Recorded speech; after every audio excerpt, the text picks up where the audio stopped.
Hey guys, Nawaz from the nerdhunt.com और ये है वेस्टवर्ल्ड सीजन 2 का रिकैप। पिछले सीजन के रिकैप के लिए डिस्क्रिप्शन बॉक्स में दिए गए लिंक्स को चेक करें। Okay, so before we start here is the full disclaimer. इस रिकैप में मैं सिर्फ वेस्टवर्ल्ड की मेन स्टोरी ही कवर करूंगा, उतना ही जितना आपको सीजन 3 देखने से पहले जानने की ज़रूरत है, क्योंकि सीजन 2 में बहुत सारे पैरेलल कैरेक्टर स्टोरीज हैं जिनका एक्चुअल स्टोरी से डायरेक्ट कोई लेना देना नहीं है। सीजन 1 के रिकैप में भी मैंने ऐसे ही साइड स्टोरीज और साइड कैरेक्टर्स को इग्नोर कर दिया था। फॉर एग्जाम्पल, पिछले वीडियो में मैंने टेडी के कैरेक्टर को कंप्लीटली इग्नोर कर दिया था। ये डिलोरिस का लव इंटरेस्ट होता है। He is basically like main stream Bollywood action movies के हीरोइंस, जिनका काम बस बाजू में खड़े होकर हीरो को सपोर्ट करना होता है।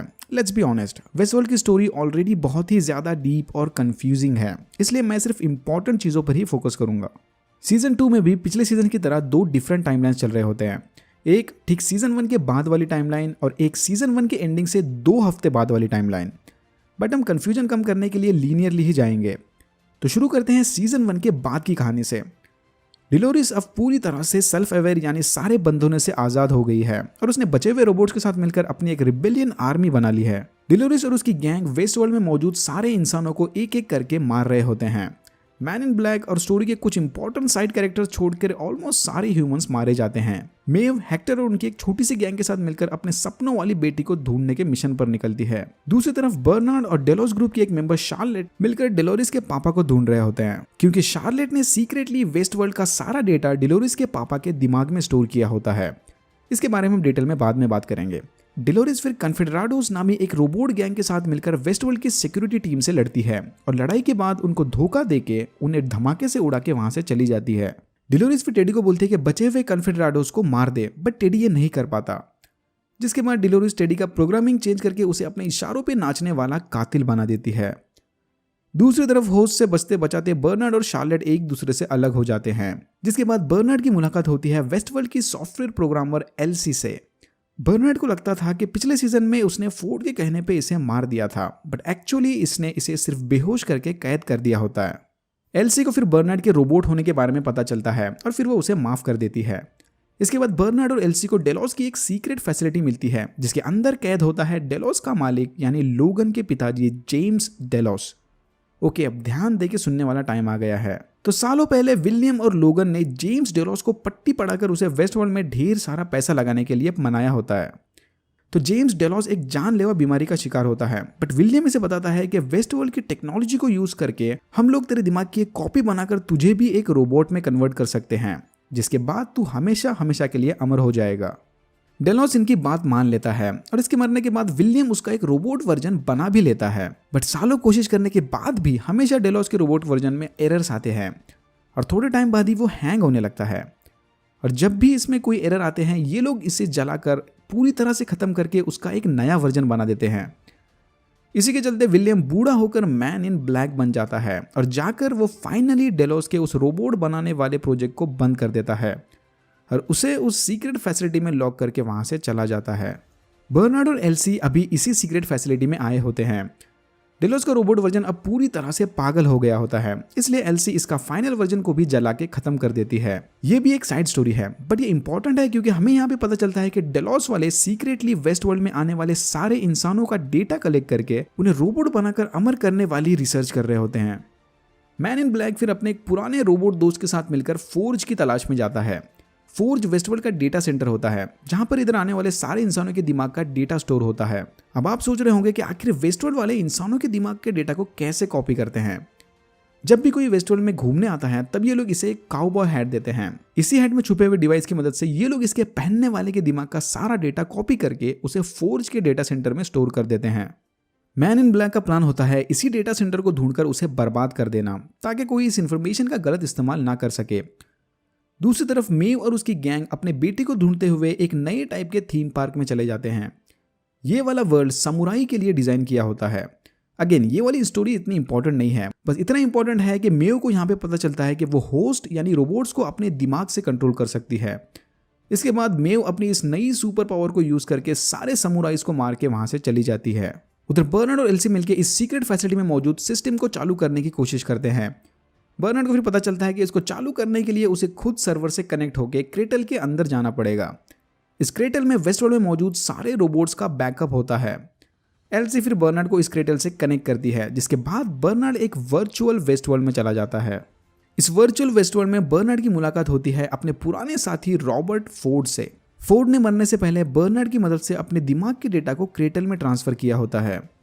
असली दुनिया में कॉपी किया हुआ दिमाग बार बार हैंग होता रहता है, बट इस वर्चुअल वेस्टवर्ल्ड में वो एकदम मक्खन की तरह चलता है।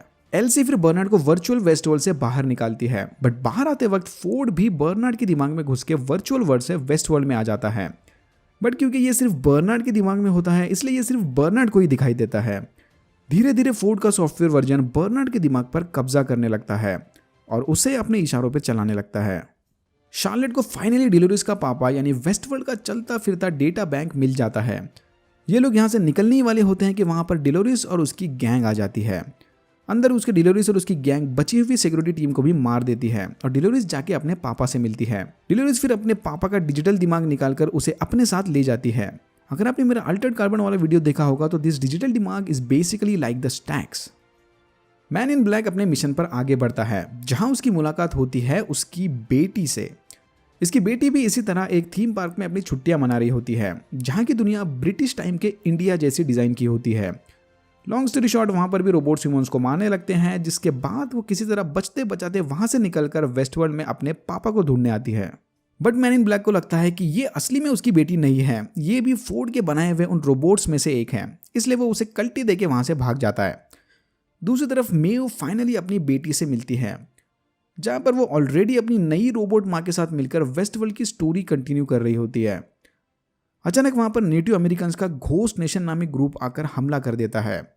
मेव और उसकी बेटी अंदर छुप जाते हैं, जिसके बाद दरवाजा खोलकर मैन इन ब्लैक वहां पर आ जाता है, बिल्कुल उसी तरह जैसे मेव ने अपने सपनों में देखा होता है। बट इस बार मेव मैन इन ब्लैक पर हमला कर देती है। समय रहते वहां पर वेस्टवर्ल्ड की रेस्क्यू टीम आती है और सबको मार देती है। ये लोग फिर मेव की बॉडी को उठाकर हेडक्वार्टर्स ले जाते हैं और घोस्ट नेशन का एक बचा हुआ मेंबर मैन इन ब्लैक को अपने कबीले के पास ले जाता है। इस बंदे की भी एक लंबी चौड़ी साइड स्टोरी है। बस इतना समझ लो कि ये उन पहले सेल्फ अवेयर होस्ट में से एक है जो समझ गए थे कि वो इंसान नहीं बल्कि रोबोट्स हैं। फिर घोस्ट नेशन का सामना होता है डिलोरिस की गैंग से, जिसमें डिलोरिस जीत जाती है। बट टेडी अब डिलोरिस की इशारों पे चल के थक चुका होता है, जिसके बाद वो सुसाइड कर लेता है। बट वेस्टवर्ल्ड के रोबोट के स्टैक्स बुलेट प्रूफ होते हैं। डिलोरिस फिर टेडी की बॉडी से उसका स्टैक यानी दिमाग निकालकर उसे अपने साथ ले जाती है। विलियम यानी मैन इन ब्लैक की बेटी उसे फिर से ढूंढ लेती है और उठाकर अपने साथ ले जाती है। और इधर हमें इसके बैक स्टोरी के बारे में पता चलता है। सो मैन इन ब्लैक की वाइफ ने उसे सिर्फ छोड़ा नहीं था, बल्कि उसने सुसाइड किया था, क्योंकि एक दिन इसे मैन इन ब्लैक की सच्चाई के बारे में पता चल गया कि उसका हस्बैंड एक साइकोपाथ है जो वेस्टवर्ल्ड में जाकर अपनी डार्क हरकतों को अंजाम दे रहा होता है।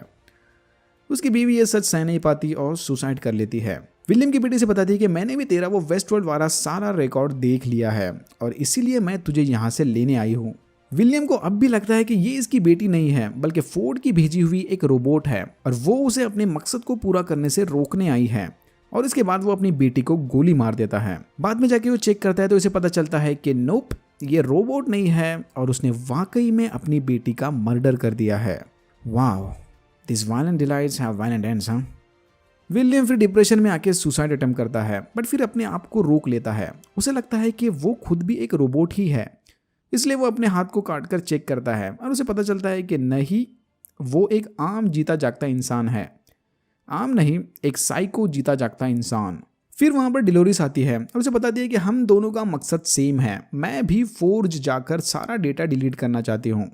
और फिर ये दोनों फोर्ज को ढूंढने निकल पड़ते हैं। उधर दूसरी तरफ बर्नार्ड भी इनके पीछे पीछे फोर्ज की तलाश में निकला होता है, बट आते वक्त फोर्ज से तंग आकर बर्नार्ड उसे अपने सिस्टम से डिलीट कर देता है। फिर ये तीनों रास्ते में एक दूसरे से मिलते हैं।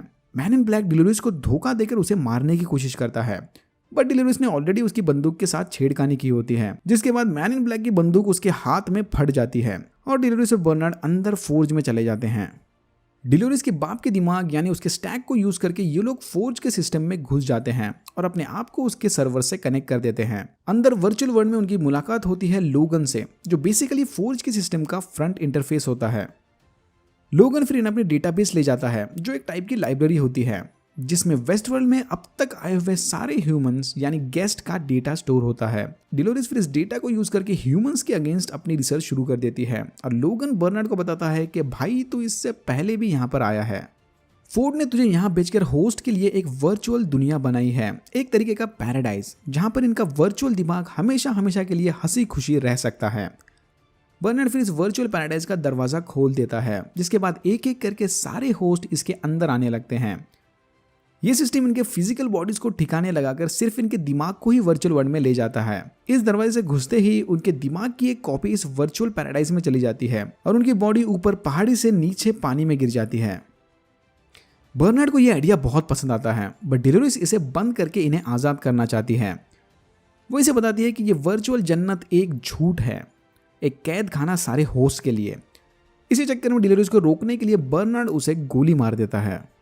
उधर शार्लेट और बचे कुछ ह्यूमंस मिलकर मेव के सिस्टम को स्कैन करते हैं और ये पता लगाते हैं कि इसने आखिर होस्ट को अपने माइंड से कंट्रोल किया कैसे। फिर इस टेक्निक को वो एक वायरस बनाकर सारे होस्ट में ट्रांसफर कर देते हैं, जिसके बाद सारे होस्ट एक दूसरे को मारने लग जाते हैं। मेव फिर अपने दिमाग, साथियों और कुछ रोबोट बुल्स की मदद से वहां से भाग जाती है और जाकर अपनी बेटी को उस वर्चुअल पैराडाइज में पहुंचा देती है और इसके बाद एक ह्यूमन के हाथों मारी जाती है। बर्नार्ड फिर अपने वर्चुअल पैराडाइज को खत्म होने से बचा के वहां से निकल जाता है, बट धीरे धीरे वहां पर पानी भरने लगता है और सब डूबने लगता है। बर्नार्ड फिर जाकर शार्लेट और एल्सी से मिलता है, जहां पर एल्सी शार्लेट को धमकी देती है कि वो सबको उसके प्लान के बारे में बता देगी कि कैसे उन्होंने वेस्ट वर्ल्ड में आने वाले सारे इंसानों के दिमाग को स्कैन करके उनका डेटा चुरा लिया। और इसके बाद एज एक्सपेक्टेड शार्लेट एल्सी को मार देती है।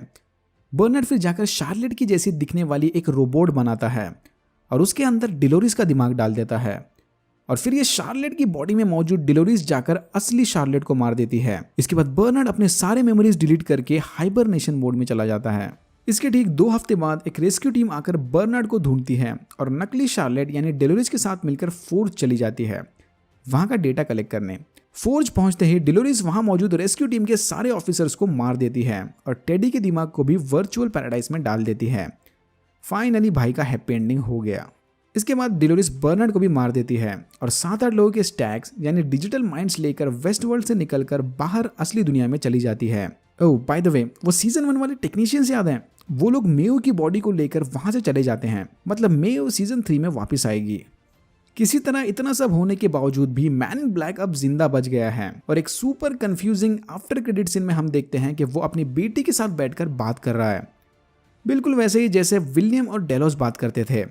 अब इसका राज तो सीजन 3 में ही समझेगा। एंड क्रेडिट सीन में हम देखते हैं कि बाहर असली दुनिया में डेलोरिस वापस अपनी पुरानी बॉडी में आ गई है और उसने अपने साथ लाए हुए स्टैक्स की मदद से बर्नार्ड को भी जिंदा कर दिया है। डेलोरिस और बर्नार्ड फिर अपने अपने रास्ते निकल जाते हैं और यहाँ होता है सीजन 2 खत्म। अगर आपको वीडियो पसंद आया तो please like, share and subscribe for more videos like this. मैंने ऐसे और भी वीडियोस बनाए जिनके लिंक्स आपको डिस्क्रिप्शन बॉक्स में मिल जाएंगे। Thank you very much for watching and I am hoping to see you in my next one.